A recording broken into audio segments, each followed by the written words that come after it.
Gandang araw guys. Malakas yung ulan. Nag-rescue ako doon. Tinapon kasi yung mga pusa doon sa kana. 6 na piraso.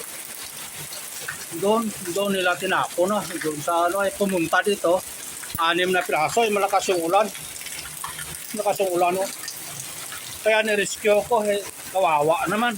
Yung mga maliliit kasi yung mga pusa namin dito. Lahat yan tinapon din yan Kaya bali pag idagdag yung 6 na yun ngayon, bali ko 17 na pusa, 17. Yung lakas ng ulan dito nirescue ko. 6 sila basa ko, 1, 2, 3, 4, 5, 6.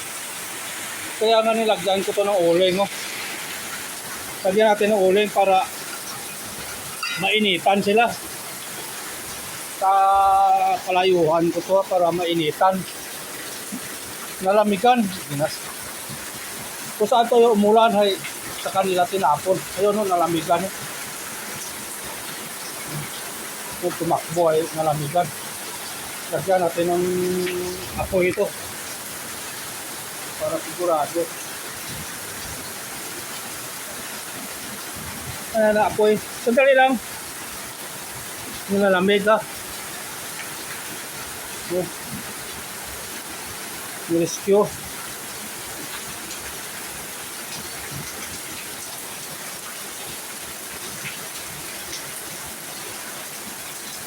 Ito natin yung pusa.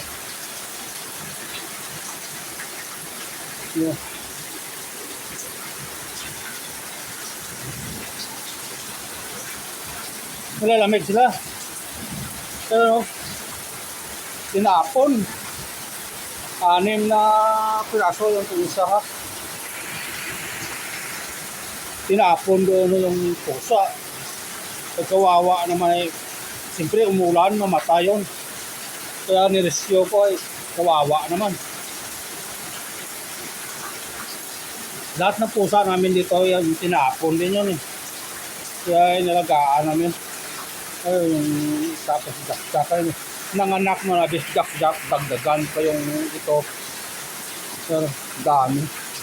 Kawawa naman na hindi mo kunin kasi umuulan.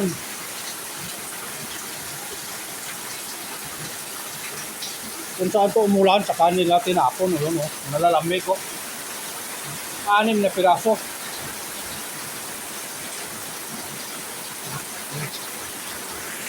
Ito isa maliit.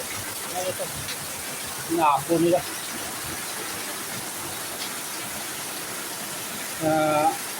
Lagyan ko to ng apoy para hindi sila malamigan. Para hindi sila malibigan. Yung lakas ng ulan grabe lakas ng ulan. Ayan po lakas yung lakas.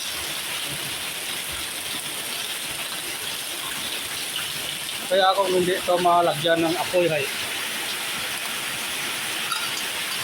mabuti lang nakita ayun sila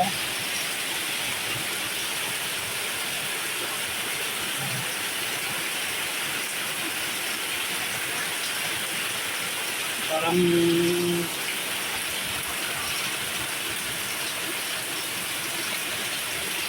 kawawa naman, parang tao kung may isip din yun kasi tinapon, umuulan pa.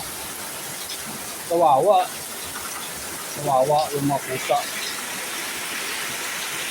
Kaya ito may baga na para hindi sila malamigan kasong ulan.